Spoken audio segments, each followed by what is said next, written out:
Hi, I'm Flojo here. Welcome back to my channel. If it's your first time visiting, welcome. Here I'm sharing all things for fitness professionals. We're looking to get into this industry. You're just starting your first 10 years in this industry, or you're 10 years plus. You've been in it a while and you're looking for that next step. Want some advice, some direction, some purpose, and also to build a bit of this mental resilience in this industry as we navigate through this maze, this puzzle we call life. So today I'm going to talk about something I see a lot with sort of managers is delegation. How to delegate. Because when you're a manager and you become a manager or into a senior position, you're a chief or whatever, the art of it is being able to delegate. Because you're going to get given, you'll have so many tasks, so many things you need to do. If you're leading your business, it's your own business and you've got people working under you, you've got to be able to delegate. But a big part of that initially is actually you've got to do it yourself first. Too many people I've seen, people get promoted into positions or brought into positions and straight away, without understanding the processes, the systems, the concepts, or where they want it to go, or no background on anything, start delegating stuff, and they have no idea how it works themselves, or they've never had any experience in how these things work.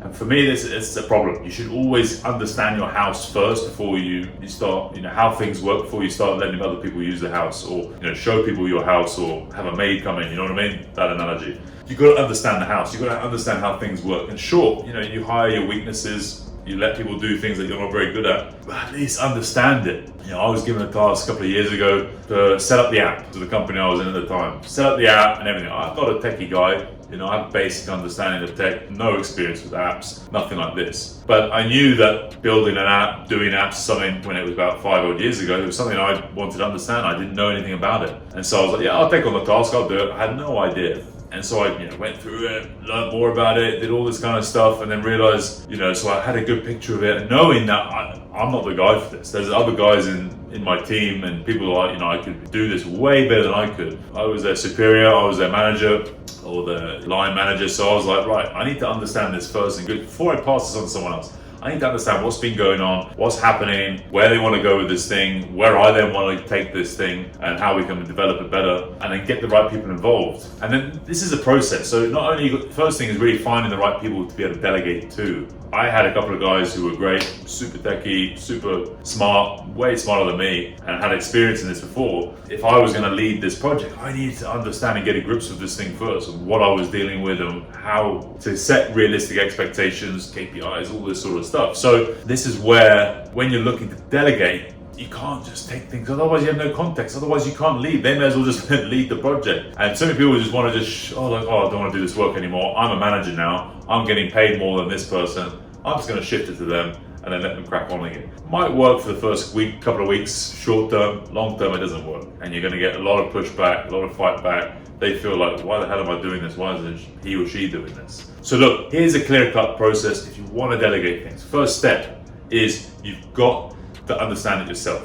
Okay, that's rule number one. Understand it yourself. Second is choosing the right person who you think you're going to delegate this to. So it's finding someone in your team or recruiting someone in, who already does it better than you do, enjoys doing the work, doesn't find it too taxing or it's a pain in the ass or whatever, and is willing to do that sort of job, and they're good at it. Because again, when you're in any sort of management position, it's always thinking succession plan, which is the total opposite of 99% of what people think when they get into management. When people get into a job, they're like, right, they sit, they get comfortable. I'm thinking, I'm going to sit here for the next couple of years, earn my salary, do this, I'm going to be the big shot, and everything else. Me, honestly, one thing I learned from my mentors, as soon as you get into a position, I'm thinking on the next position. I'm not thinking about this position, because I was thinking about this position before I was in this position. So as soon as I get into the position, I'm thinking, who can take my job? Which is, in the corporate world, it's like unheard of. Everyone's just trying to dog eat dog, everyone's trying to fight for positions, I'm going to take your job, cutthroat,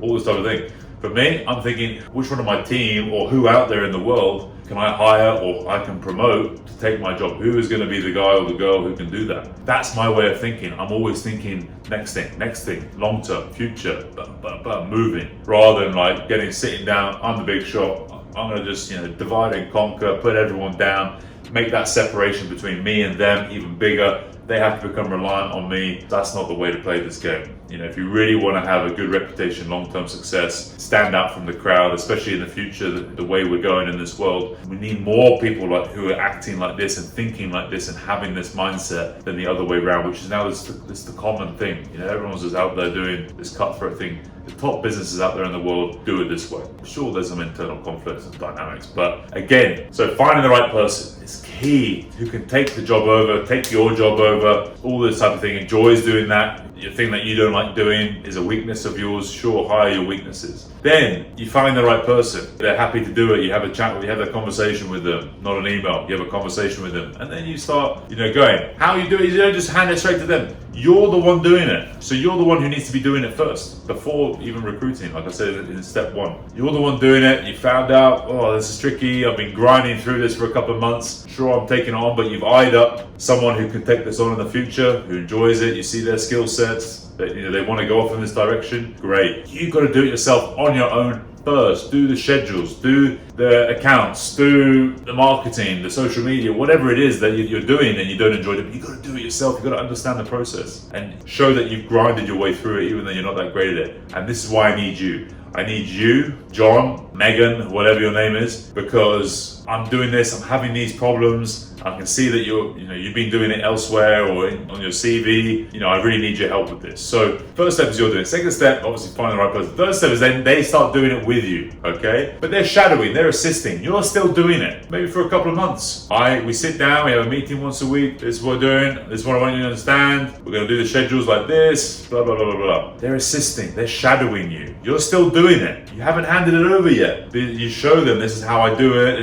Then you get ideas from them. Maybe you're like, okay, this person's the right person. They've got ideas of how you can make it more efficient. We could build this spreadsheet. We could do these algorithms. We could use AI, whatever it is. Great. But you're still doing it. And they're assisting. Finding out data for this. Go get me this report on that. Find out this. And then you're the one actually plugging it in or whatever, writing the reports or whatever it is, doing the proposals. Then, fourth step is them doing it and you're assisting. So then you hand it over. It's a soft handover. You're still involved. Right, I want you to do the main thing now. I'm going to be watching. I'll check on it. If you need any help and assistance, I'm here. You got any questions? And run that. And you run that for a month, a couple of months. See how that goes, depending on the person. And again, if they have any issues or they're not sure about things, they have any questions, they come and ask you.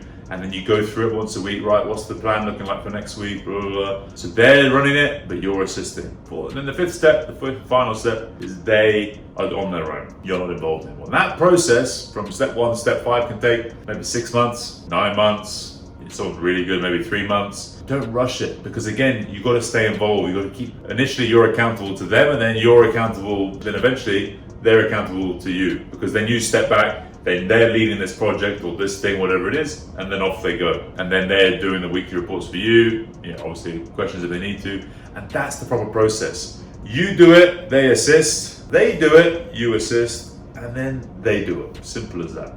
And don't rush, don't skip the steps, don't rush it. Go through that process, and I guarantee that handover delegation process for any projects or things or whatever admin stuff you don't want to be doing or projects or whatever is going to be a much better seamless process than the other way, than you just giving it straight to them with no proper instructions or no proper handover process. And them actually seeing you, you'll get a better understanding. It also won't affect the quality of that thing, the service or product or whatever they're running, and you'll get a better buy-in and a better process and a better system that you're, a longer term, more concrete system that you're embedding in place. Okay, so look, hope that was useful. Please like, subscribe, and put on that notification bell when I release my videos, and we'll speak very soon.